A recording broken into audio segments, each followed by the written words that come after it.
Hello, everybody. Welcome to Guardian Australia's book club, the Warren Ellis edition. I'm Steph Harmon. I'm culture editor of Guardian Australia. And just while people are filing in, I'm going to explain how everything works. So first of all, I just wanted to acknowledge that we are all on Indigenous land today. I'm currently working from home on the Gadigal land of the Eora Nation, and I'm sure you'll all join me in paying respects to Indigenous elders past and present and recognising that this land was never ceded. If you're new to Guardian Australia's book clubs, the first thing to know is that they're interactive. So you're all muted for now, but if you open the chat on the bottom of your screen, you can type with everyone at the same time. So feel free to introduce yourselves to each other and have a little chat while the chat goes on. But also, this is where you can ask any questions that you might want to pose to Warren Ellis. We're going to be scanning the chat throughout. So if we see a question we like, keep an eye out because we might message you asking if you'd like to ask it yourself on camera. Lastly, we are recording today for a video that will run on Guardian Australia tomorrow. So please keep that in mind as well. On to our guest, the one and only Warren Ellis of Bad Seeds of Dirty Three. He is joining us from the UK right now, where he's currently on tour with Nick Cave. Apart from being one of Australia's greatest musicians, performers and composers, Warren Ellis has just written a book, Nina Simone Gum, which will be out in Australia on 11th of October through Faber and is currently out already in the UK. The book takes as its central premise a piece of chewing gum stolen from the piano of a great, but it's about a lot more than that as well. So please join Guardian Australia's music writer Andrew Stafford as he gets to the bottom of the book with Warren Ellis. I'll hand over to them now. Thanks, Steph, and hello, Warren, and thank you. Hey, Andrew. Hi, everybody out there. Thank you for joining us on this chat. Thank you indeed, everybody, for joining us. We'll try to cover as much ground as we can in the course of the next hour, and there should be some room for some of your questions as well, if we can get through this well. So just a bit of an introduction from me first. Warren's... and in particular, an introduction to Nina Simone Gum, his first book. Warren's musical journey begins in 1974, and I think this anecdote tells us a little bit about both the book and the man himself. So it's 1974. Warren is 9 years old, and he's fossicking around in a rubbish tip outside his hometown of Ballarat in central Victoria. With his brothers Stephen and Murray, and he steps on the wheezy old bellows of a piano accordion. And in some ways, I think that points us towards Nina Simone Gum, which is about making something out of nothing, seeing opportunity where other people might just see trash. A piano accordion, that's kind of obvious by comparison. That's that's Warren's first instrument. But what about a chewed up bit of gum? Who would hold on to something like that, no matter who chewed it, even in pre-pandemic times? Why might such a thing matter so much? I might first met Warren in the early 1990s when his band Dirty Three would regularly come through Brisbane, and I was also fortunate enough to be at a show at the Zoo in January 1994. Oh, were you at that one? I was at that one when a fan called Nick Cave jumped up on stage to perform Roy Orbison's classic Running Scared. Not long after that, Dirty Three left Australia, and Warren was invited to join the Bad Seeds around the same time. A few years after that, if we can flash forward to 1999, Nick Cave is curating the Meltdown Festival in London, where Nina Simone plays what turns out to be her final concert in that city. She plays a show that leaves all who were present in a state of rapture, including Warren. And at the end of the show, Warren hoists himself onto the stage and grabs a stage towel in which Simone has deposited this piece of chewing gum before the show. So, Warren, at that point, congratulations on this book. Thank you. Start with you briefly taking us through. This was obviously an immense show. Can you briefly take us through the transformation that you describe Nina undergoing that night at Meltdown? She was very, and it's probably worth, she was very physically and mentally frail at the time. Yeah, Yeah, she was, and it was towards the end of her life, and it was one of those concerts of which I'm sure most people have seen one or several. It was one of those moments where you knew that life afterwards wouldn't be the same. Like I remember when somebody played John Coltrane's Kulu Se Mama to me when I was about 17 and a half or something like that. It was like the voice of God was coming out of the speaker. And I knew that life wouldn't be the same after that. And the same when I heard the Velvet Underground, I knew that life from that point on was going to be different. And this concert was the same thing. It was witnessing something and being a part of something that a concert allows you as an audience member to be part of a community and this communal kind of spiritual thing that goes on. And watching her, Nina Simone was, just one of the greats. Really, like we've never seen anything like her, I think, since.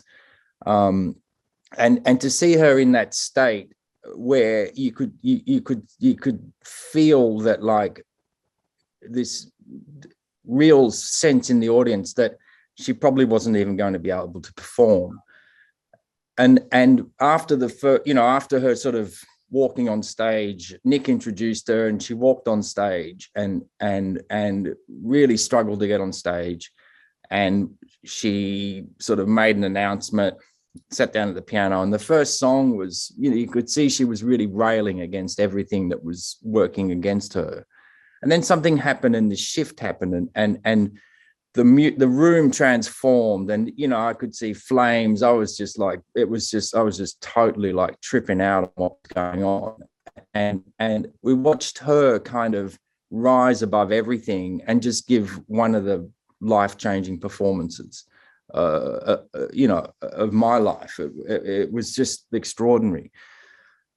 By the end of the concert, she was dancing and blowing kisses, and she just totally kind of rose up through everything. And I guess that's the premise of the book, really, about transformations that we witness and that we feel within ourselves as well. Can you try to give us an insight of how that happens for a performer on stage, where they seem to become bigger than themselves? You're a great live performer. Nick's a great live performer. You've watched him transform up close, probably hundreds of times. I remember when the birthday party came back, in the 80s, and they all looked like they'd grown a foot taller. There was something that happened to them. They just looked taller than when they left, before.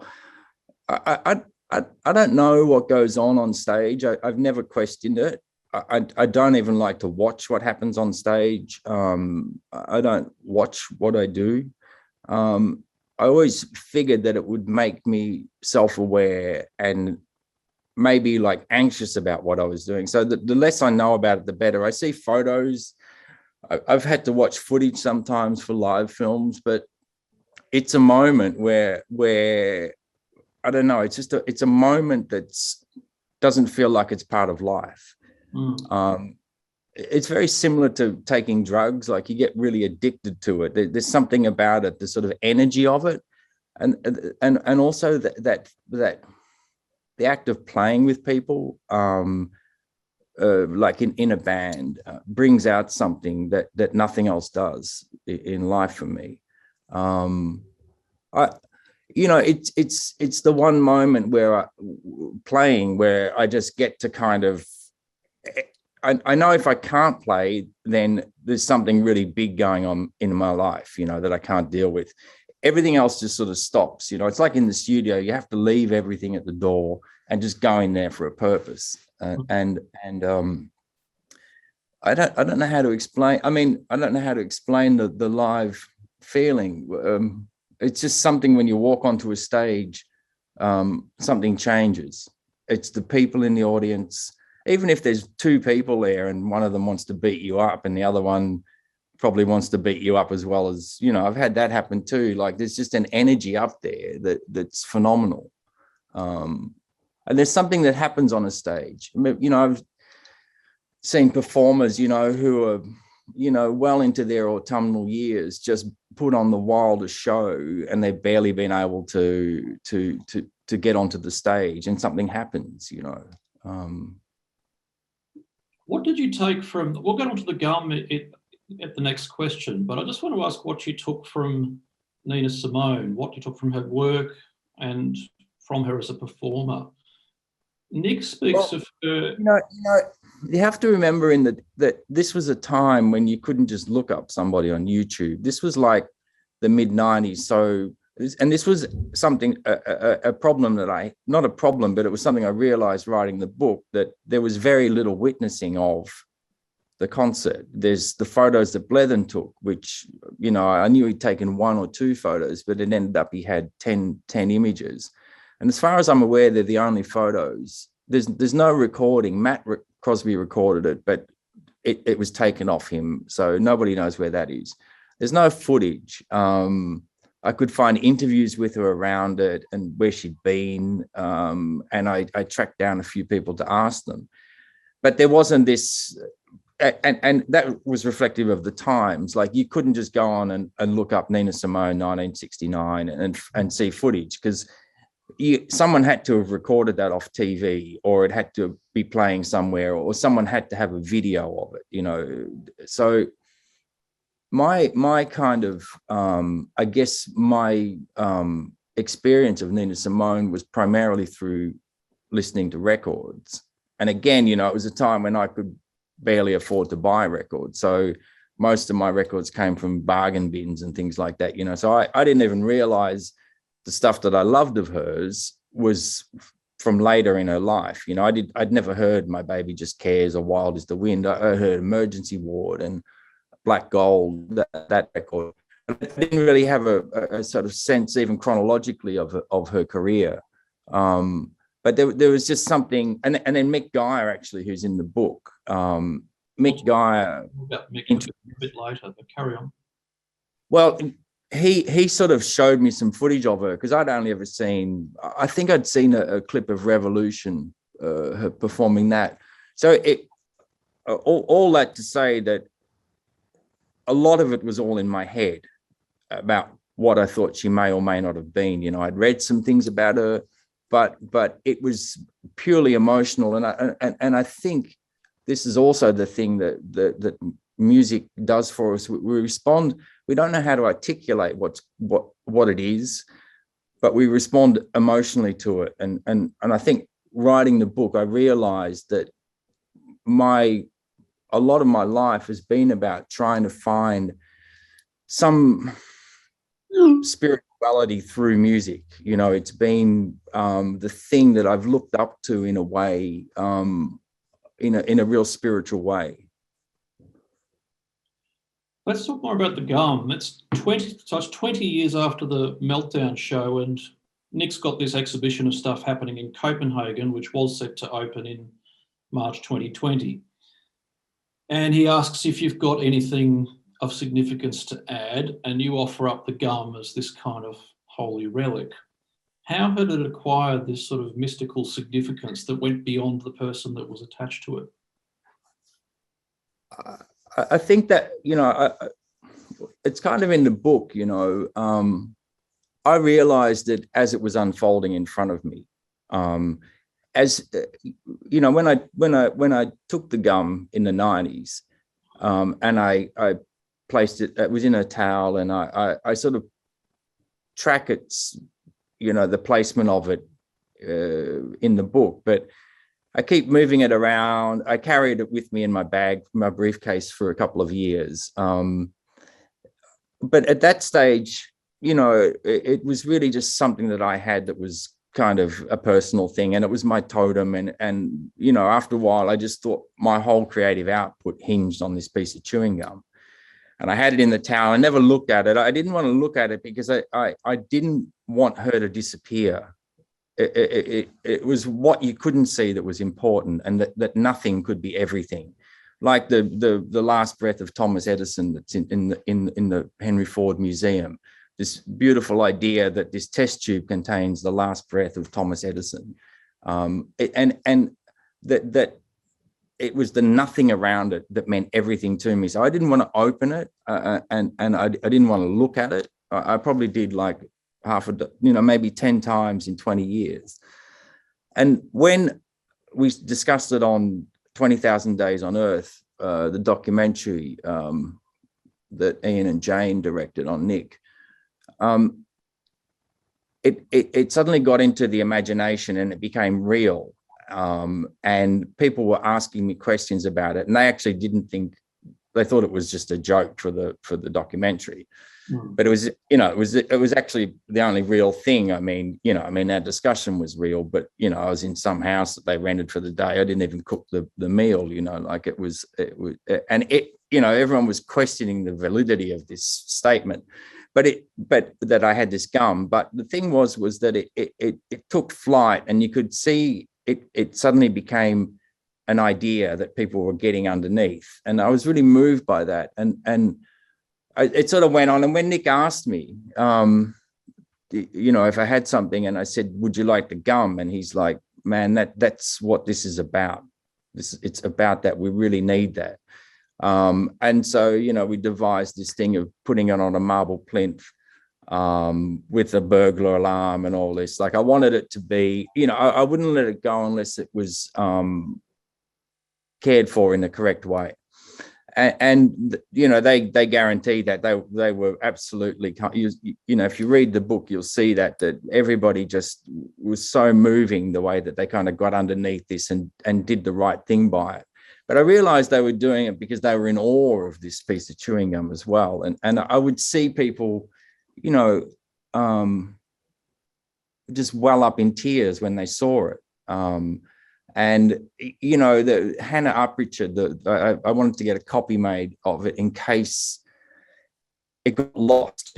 So Hannah Uprichard, who's a jeweler, my friend David introduced me to, she peddled it around London. She took so much. I didn't even know her. She'd send me photos of it in a safe, and I was so moved by all this care that people had attached to it, to this piece of gum.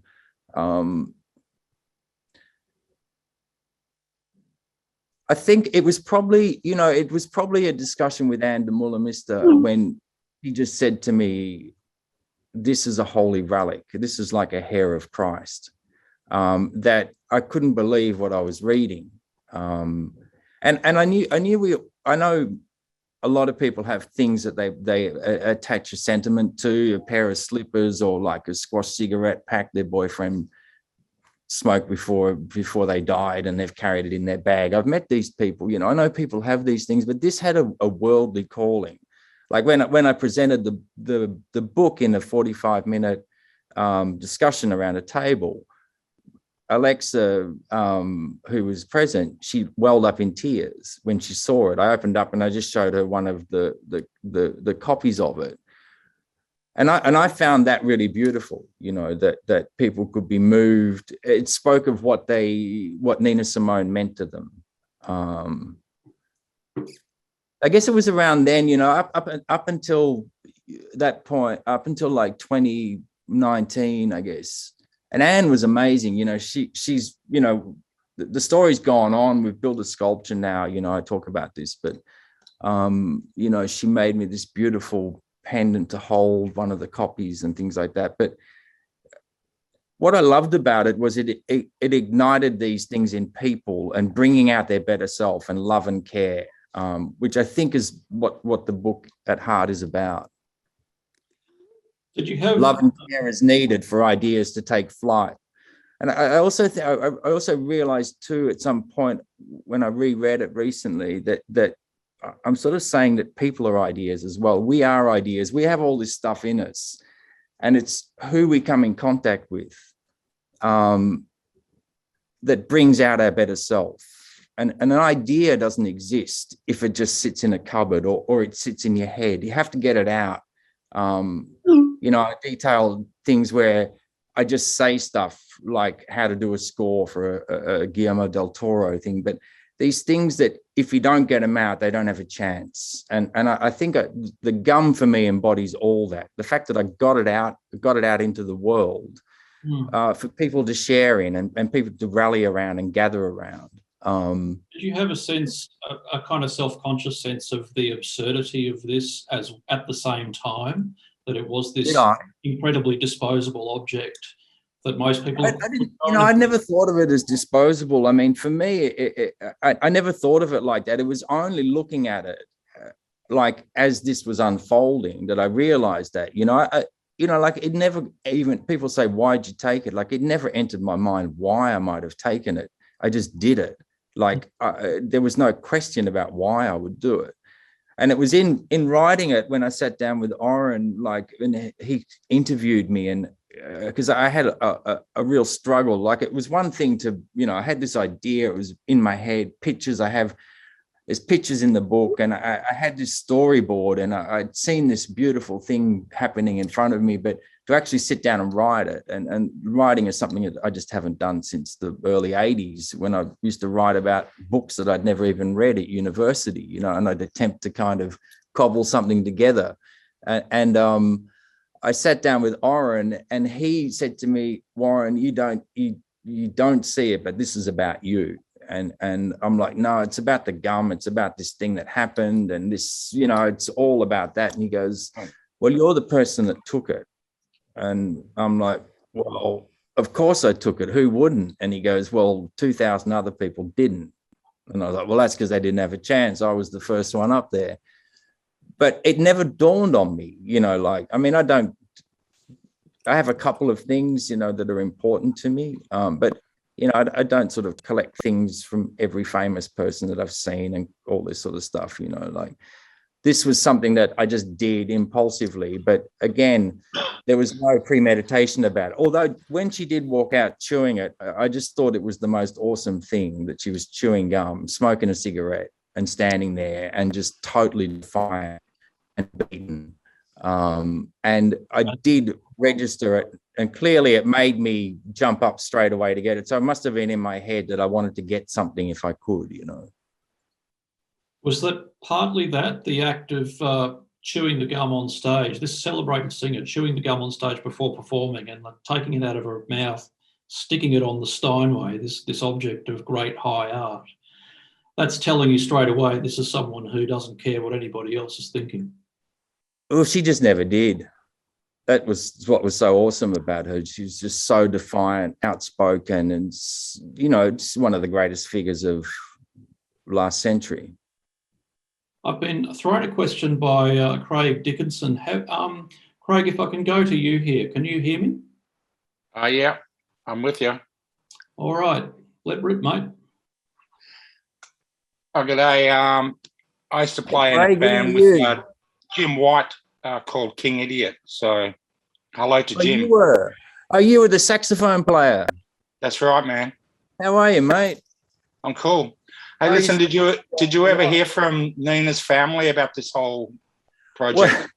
Well, I remember running this up the flag with Dan at Faber at a certain point. I'm like, what if they come after me and they want it back? And he's like, well, there's book 2, so we left it at that, but no, I mean, I had, at some point in writing it, her daughter reached out to me and she'd seen the documentary, and I got an email from her agent, and he was saying, Lisa Simone wants you to interview her. She saw the 20,000 Days on Earth, and she loved the whole sequence with the chewing gum, and that you were fans of her mother. And would you interview her for the one time only that she will talk about her mother in London? So that was going to happen last year, but then, as we all know, the pandemic happened. Like I sort of had this book in my head, and then the pandemic happened, and then it sort of changed a bunch of stuff that was going to happen, like for everybody.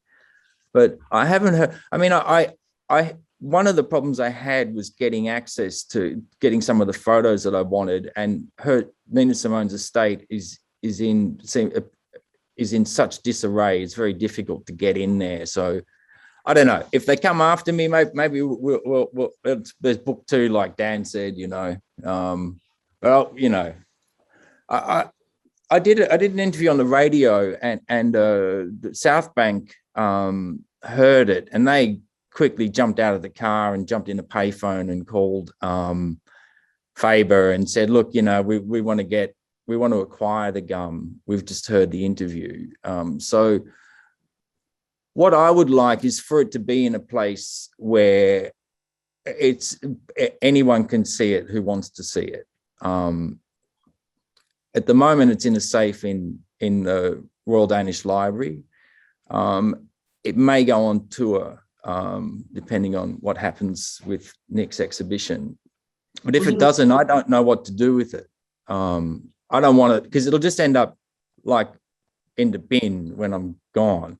Not that I'm going to die, but, you know, if that happens, it'll just end up in the bin. So I would like, it feels to me important that it's somewhere that people can see it. So I'm going to look into any offers that come in and to house it in the correct way, if it has an alarm and it's taken care of. Warren, to that extent, was it a relief to be able to let the gum go?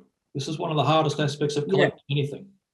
It was an incredible relief, actually.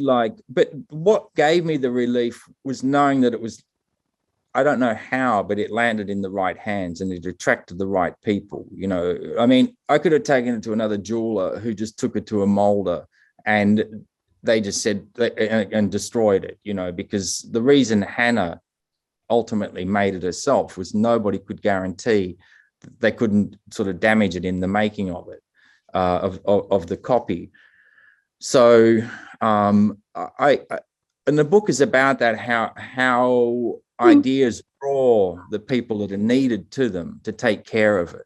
And everybody just rallied underneath this little thing with love and care. And you know, I think it only dawned on me writing the book that it was this piece of gum, you know, like you asked me before, it was always greater than that to me. And it speaks a lot about the imagination and what we can get in our head and what drives us to do things. You know, I've seen things in the studio that just come out of the tiniest ideas that you have to just hold in your hand and fight for them. And they'll either take flight or not. But I've seen this all the time, so often in the studio. And this was the first time I'd seen it really physically in front of me. You know, I could see this thing that I could never explain before. It was just happening there. Yeah. You had the collecting bug from a young age, by the sound of it. I mean, you were collecting time. I thought everybody did, but apparently I'm a little bit. I think writing the book allowed me to see. You know, like I said initially, I thought the book was mainly a photo book, and I would write 10 pages and just walk people through it, and everybody would feel what I felt looking at the photos. But it was pointed out to me that I needed to give people a bit more of a kind of a way in, because you know I'd watched it all happen, and I came with all this sort of this knowledge about it and story. So I had to sort of look at. It was Oren who, you know, ultimately convinced me, because again, I didn't want to write a memoir, which was something that they'd asked me about a few years before Faber, and I just wasn't interested. Like, I think there's so many people with great stories that we never hear. Like my shoemaker in Melbourne, he's got an amazing story, you know, and I speak to taxi drivers, you know, who just tell you the wildest stuff, and their stories that we should be hearing. And, you know, I just didn't feel like my story was of particular kind of interest, at least of all to me to write about. But, and Oren sort of convinced me, you know, that I needed to have more of me in there to explain why I did it and what it was all about. And I'm really grateful to that, to Oren for that, because it actually allowed me in a strange way to do this sort of, it was like therapy or something. I could sit back and look at things in my life and look at good things. And at the time too, you know, it was when the pandemic kicked off, and there was such a kind of you know, that continues this frustration and rage. And it was Donald Trump was really peaking at that particular point in time. And, you know, I wanted this book to be about wonder and awe and about the good of things, and that we can do great things as people. I just kept getting all this information that, you know, we were this and we were that, and nobody could do anything right. And so I had to sort of like focus on good things, you know. I'd been sent a bunch of poems. Marianne Faithfull was in hospital. She had COVID. They didn't think she'd get out.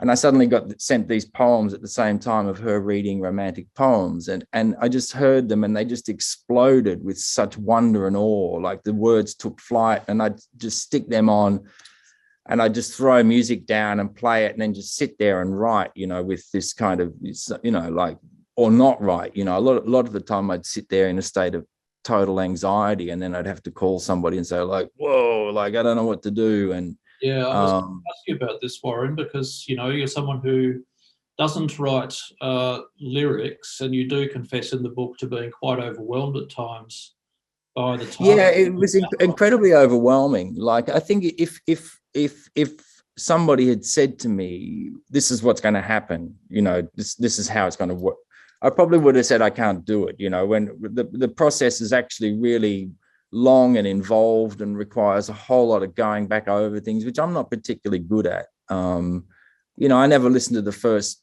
couple of Dirty Three records because I didn't want to think it was like crap. So Mick and Jim just used to say, oh, it sounds good. And I go, awesome, we've made a record.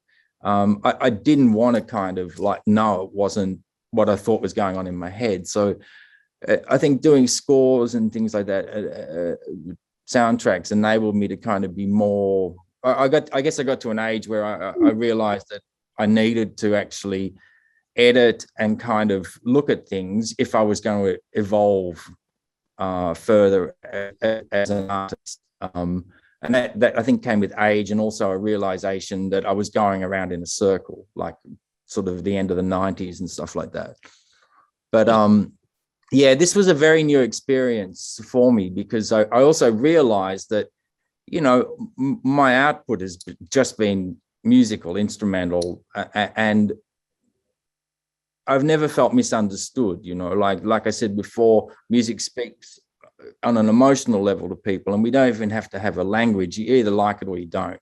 Most people don't know the language of, technical language of music, but most people have some grasp on reading and writing, but reading and an opinion. And I suddenly realized, you know, that like writing it was setting something down in a much more concrete way that was there. And also aware that I was stepping into a world that I didn't really have much experience. You know, I've been making music for 30 years now. I know how to do some things. It's still an incredible mystery to me, and I hope that it remains a mystery to me, because that's what makes me want to think one day I'll do something really awesome. And until I feel like I've done that, like, it makes me want to keep making music. So there's an aspect of music I just don't get at all, and I prefer to keep it that way. And I think stepping into this, you know, I felt very vulnerable, and a lot of people who wrote told me they had the same thing. You know, I remember I called Nick, and he's like, I'm like that when I sit and make a record, you know, like, it's normal. And I reached out to people, and I think in the book you get a sense of that too, of there's a lot of collaborators in the book. There's a lot of other voices in the book, people helping me. And I think that's kind of, that runs through the whole book. I mean, it's ultimately why I dedicated it to teachers, for our teachers, but anyone who that is, that suddenly says something to you like, hey kid, that's all right. Wow, that's really good what you've done. And you remember those people. I mean, I gave teaching a shot for 18 months, but I was juggling a few careers at the same time, and teaching fell out of that one. I was going to ask you about teachers, and I'll come back to that in just a sec. But just first, a very quick answer to a question from one of our listeners, Phil Brennan. Playing the saxophone, Craig? Sorry? Are you still playing the saxophone, Craig? I think Craig's muted, Warren. Oh, he's muted. Yeah, I but used to see King Idiot a lot. That's when I first saw Jim White playing with King Idiot and Venom P. Stinger. I see. The query Mm. from Phil Brennan, speaking of getting things down on paper in concrete form, was do you write using a typewriter like Nick, by hand, or by using a computer? Well, it was a computer. There was initially, I wrote a list of things down in a book that I got from the Museum of Innocence, and I sat there and I wrote down the sort of what I thought the story was about, and it was just point form. But then I couldn't work out how to get that onto the sort of the screen. I don't own a typewriter, and I can't read my own writing, so I had to kind of and nobody could read my writing anyway if I handed that in. So it was computer, but I didn't actually know how to use software. I had this text edit thing from the 90s that I just kept transferring, and it proved it was, you know, impossible to work with when you're trying to in the editing stage. So then I had to get whatever it is, Word or something like that. But I wrote it on Word eventually. After a while, I went over to that. But for a long period of time, I just sat and stared at a blank page. I couldn't work out how to get the stuff over onto the page, and then Oren actually transcribed a whole bunch of 7 hours of interviews I did with him and sent them to me. And that was at the point I realized I needed to write it because I knew the story. And so that was the point that kind of like broke a big part of the anxiety for me. Was that I mean, you know, the first draft that I handed in, I mean, I was incredibly lucky that I think I had people like Dan and Alexa at Faber who, when I sent the first draft in, I had no idea what quality, what it was at all. You know, I was just relieved that I'd got something in. But they were encouraging, and they didn't know how sort of anxious I was about it and how vulnerable I felt. But at that stage, if the wrong person had sort of like got it and just said to me, you know, this is crap. And I see this in the studio, you can just deflate somebody so easily. And I was really lucky that I got good, encouraging input from the people at Faber, and also good criticism, like maybe we don't need this chapter and we don't need that. And like, you know, I was just chopping and pasting things in, you know, like I had this kind of, it was this sort of really Frankensteinian kind of my first draft. It was me trying to work out how to find my way in the process, and the things that sort of stayed with there, like you know, like the screenshots, and I just chopped emails in and things like that because I wanted it to have this sense of the reader was going into this really personal world. Like when you read a text, I didn't just want to type the text out. I wanted people to see a screenshot of the text between me and Nick, or the moment Anne tells me this is a hair of Christ, you know, like I look at that and I just get so emotional, you know. It's like there's something, an idea happening there on the page. And I think we go into a text in a different way. So, you know, there's remnants of that. Like I just put 6 pages of like holy relics, and then I'd stick like Nina Simone's Gum at the end of it. And Dan would go to me, I'd say, what do you think of the list? You know, like that. And he'd go, maybe we can do without that, you know. So then it gave me the idea to make my own lists. So, you know, it was interesting watching for me the process of, that I sort of know from in the studio, where you see something and it's not working, but you can use it for something else. Warren,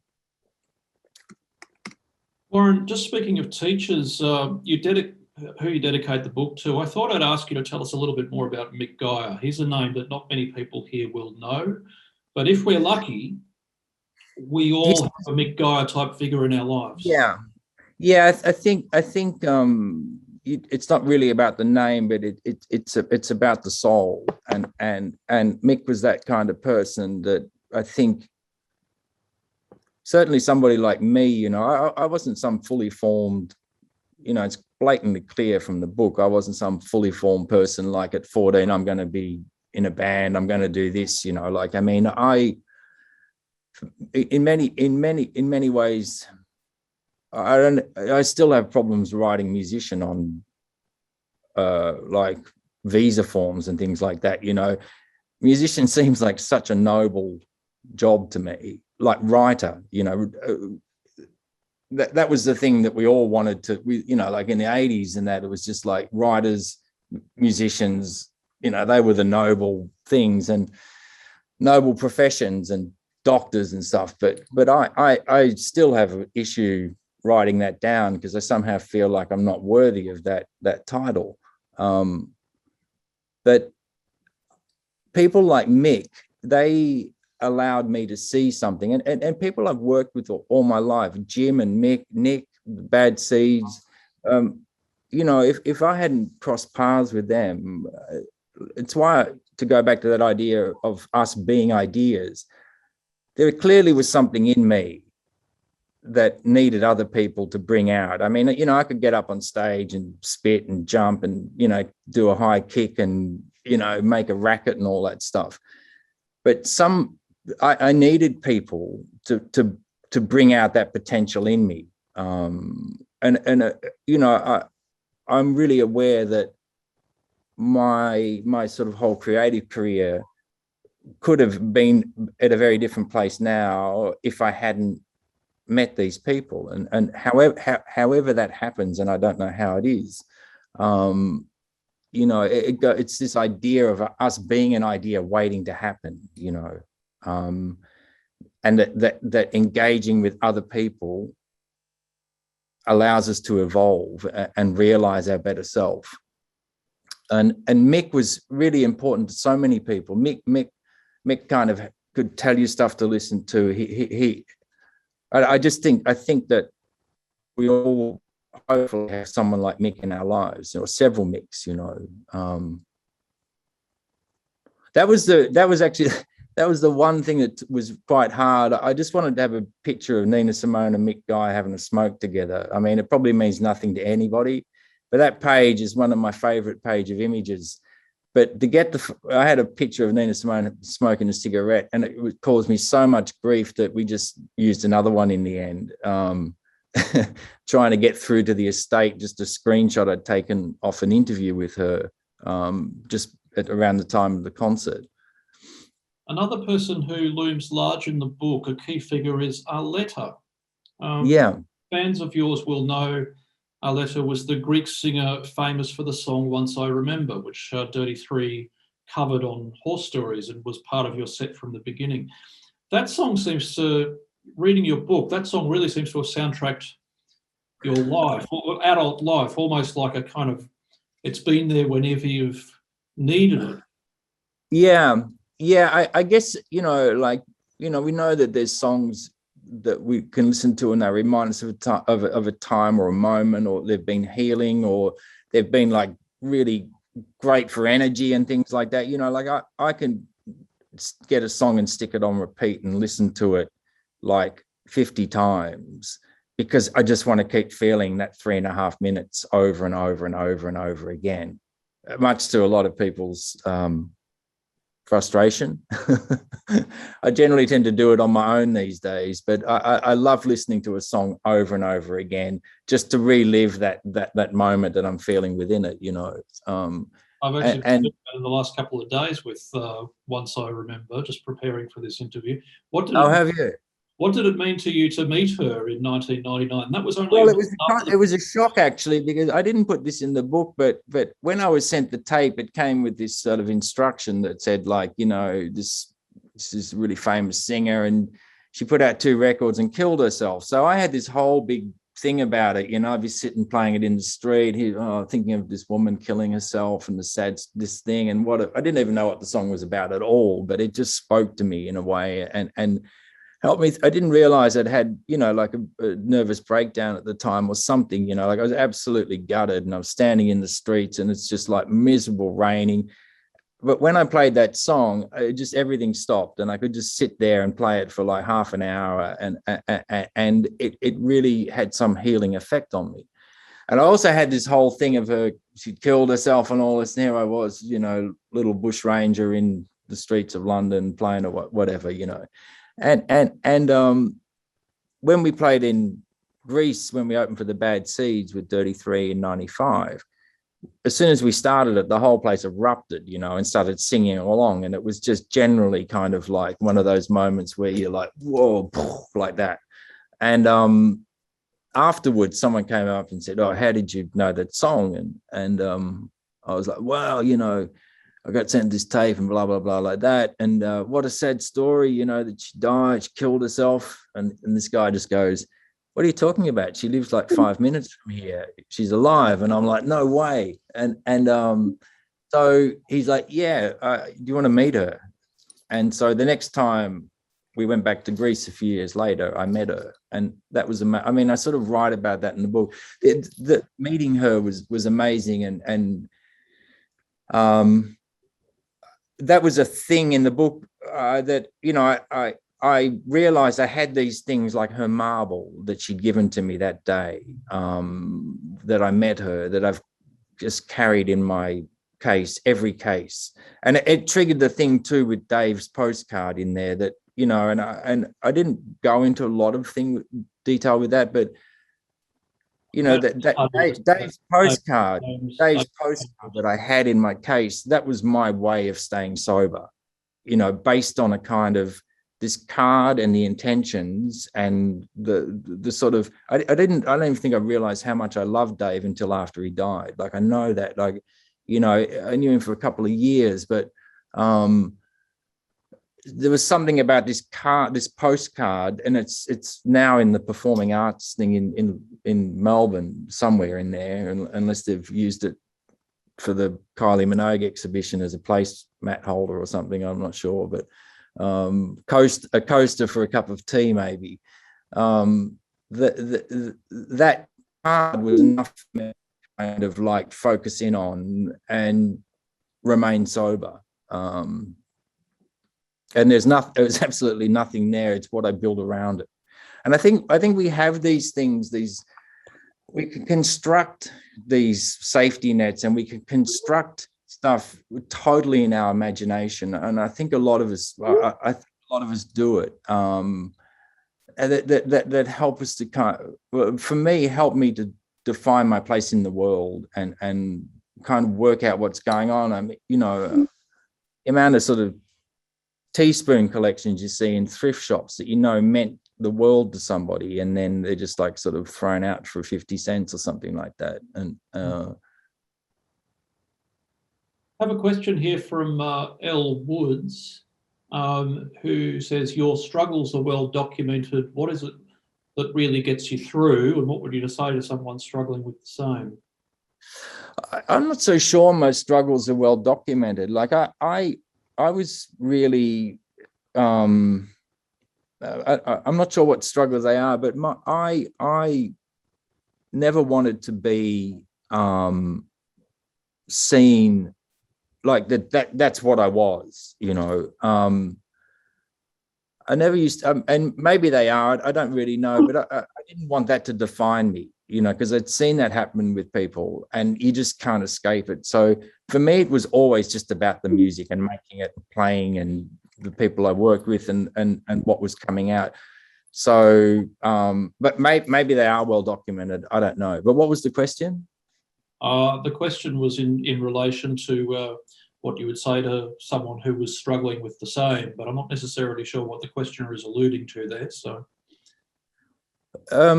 No, read it again. Let's see if we can nut it out, because it sounds good. Your struggles are well documented. What is it that got you through, and what would you say to someone struggling with the same? Oh, okay. What got me through? I mean, look, on some level, I still struggle with things, you know. I'm sort of over 20 years now. I've been sober, and you know, I did primal scream therapy, and I did like therapy and stuff like that, and I probably should go back into it again, you know, at some stage. But I did AA and NA and things like that.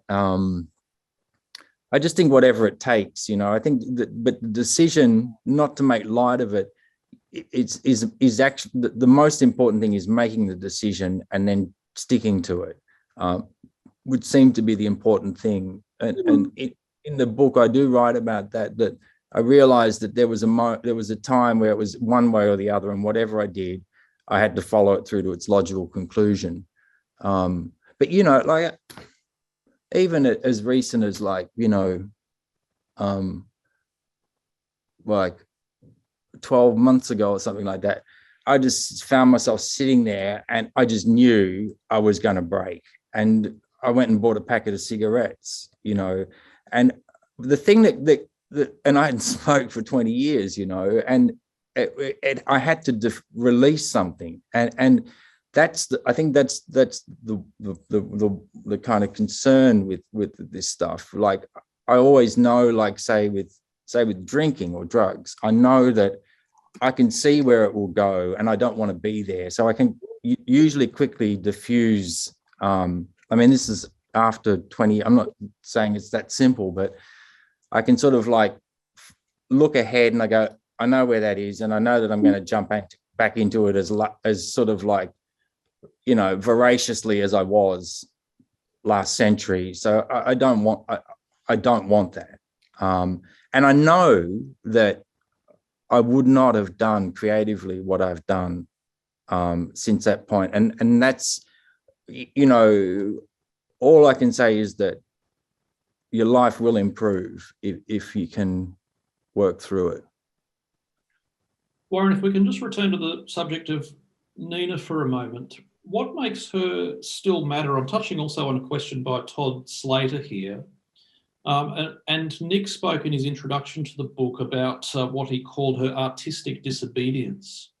I thought I might ask you to unpack that a little bit. I just think it's really clear with her when you see her, you know, when you listen to her. It's like when you, I don't know.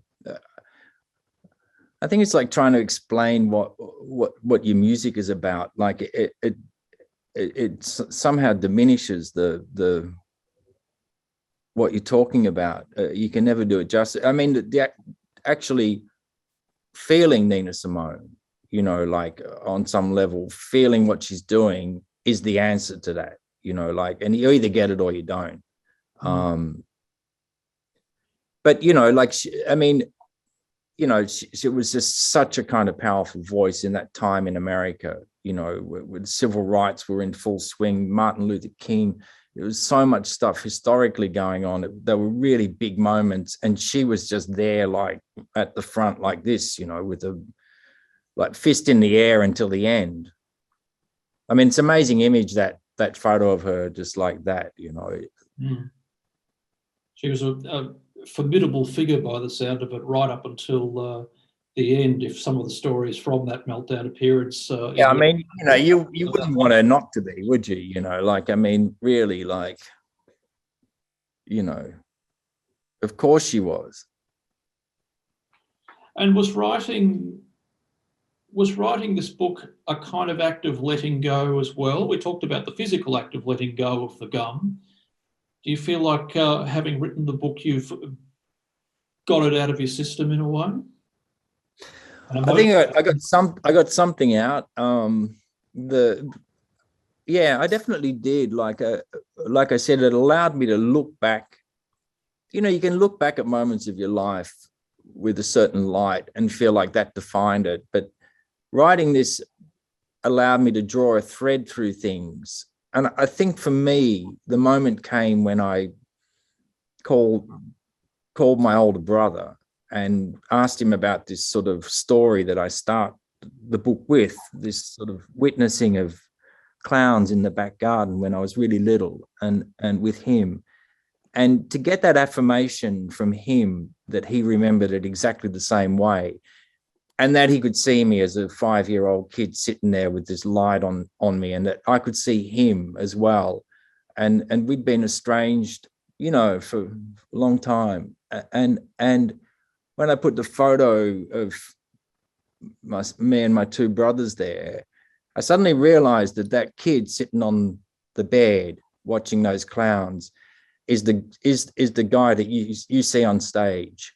It's that same kid looking with wonder and awe at something, and suddenly, you know, like the book has no chronological narrative. You know, Nick starts it in 2019 talking about a thing that happened in 1999. Then I jump backwards like 40 years to 1970. And then it jumps forward to 2019, Nick and I having a conversation. Then I jump back to 74 or something. So it jumps all over the place. But the main thread, I think, is the fact that within us, we all have these things that we're born with. Like, you know, there's something in us that if it's nurtured the right way, it grows.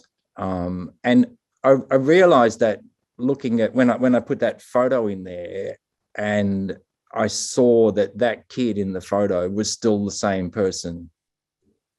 And it was thanks to the people who'd kind of like steered me in encouraged me. Affirmation, such a big thing. And people who'd like seen something and pushed me, you know, on some path. You know, it was when I decided that the book was really written, you know, thanking teachers for any teacher that I'd ever had, whoever that may be, official, unofficial, whatever, you know. Warren, we have time for just one more before we have to wrap. I want to... I will say one thing, though, just to, sorry to chop in there, but You're right. When I got to the end of the draft, I was so kind of like unsure of my writing that I basically had a kind of a quotation for every paragraph, because I thought, well, if people aren't understanding what I'm saying, they're going to get this. And then Dan said to me in the final thing when we were signing off the day, he just goes, right, we've got to get permission for all these. Like, I'm like, what do you mean? And he's like, well, this letter from Beethoven, we've got to find out who translated it. If it's a correct translation, we've got to get permission. And he's like, where'd you get it? And I'm like, I don't know, like I copy and pasted it off the internet. And I had all this stuff, Marcus Aurelius, my shoemaker, a taxi driver. I had like, you know, Pasolini. I had people, known people, and that just littered all through it. And he said to me, look, pick one that you like. Let's make that the introduction, and we're going to delete the rest. And that was clearly something I couldn't do because I can't operate Word in such a fantastic way. So I knew the one I wanted, which was the 3 lines from Junior Dad of Lou Reed, because that to me is what the book is. It's a petition. It's a kind of asking for help. And I put it there, and then he hit delete, and that was the first time I saw my book. He just goes, it's time to take the training wheels off. And I realized that I'd sort of written it with this structure. It was like it was like the gum. It was like a mold was put around it, and the sort of process mirrored. The serendipity around this has been so extraordinary. The day I handed it in, the draft, I was going through a cupboard, cleaning out a cupboard. I found a suitcase with a fake crocodile skin cover on it from the 90s. Inside it, I found letters from Mick Geyer, postcards from Dave McComb, the original ticket for the Nina Simone concert, and a script from Oren Moverman that he gave me in 1996. And I just thought, okay, one of the 4 of them is saying to me, kid, let it go, it's okay. And it's continued on, you know, like, I mean, I don't know, I've, you know, founded a park in Sumatra for animals with special needs. And we're building that, you know, thanks to the sort of supportive community. We've crowdfunded enough to build this park, and it's just, if anyone's interested, it's ellispark.org. You know, we're building this park for animals that can't go back into nature, and I want to go there and eventually put a big 10-foot sculpture of the gum for the bears and the monkeys to play on, and I'll go there and feed them bananas and go out in a blaze of glory. I just have one last one, Warren, and it comes from, her name is Anne, and she asks, or she mentions that she has a few of your bowstrings. Oh, really? Hey, Simon Grounds. Wow. Hi, Warren. G'day, mate. Oh, wow. It's so good to see you. Fuck. Simon? Good to see you too. Wow, mate.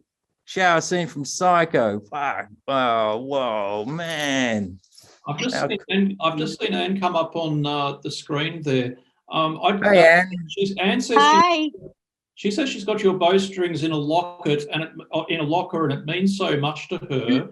And I wondered if I can craft that into a question. What would you say to others who might have picked up something special of yours that has become special? Oh, I mean, I just find that incredibly, flattering. And, I think if that means to them what these things mean to me, then I'm just really, It does.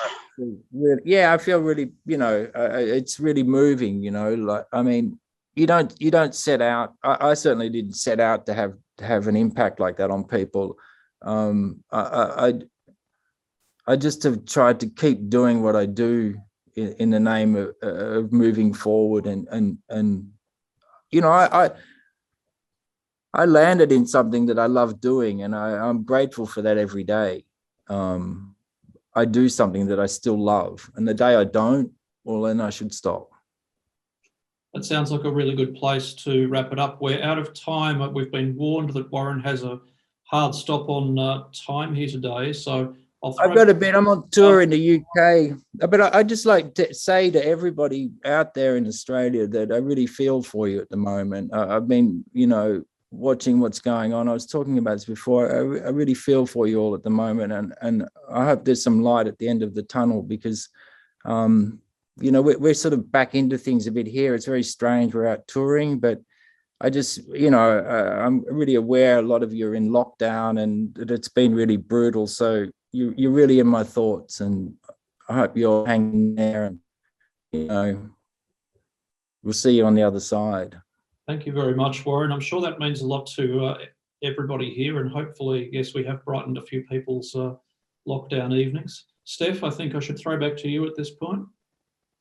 Thank you so much. That was such a pleasure, and I think an honor for a lot of people on that chat. There was a lot of people who got a lot out of it, and me included. Thank you so much, Warren, for joining us. We really love to have you. Andrew, thank you for your great questions, and thank you everyone else for their great questions too. We do this every month, so stay tuned to Guardian Australia to find out what our next month will be. Nina Simone's Gum comes out on 11th of October in Australia through Faber. So buy it, please. And yeah, thanks everyone. Have a great night.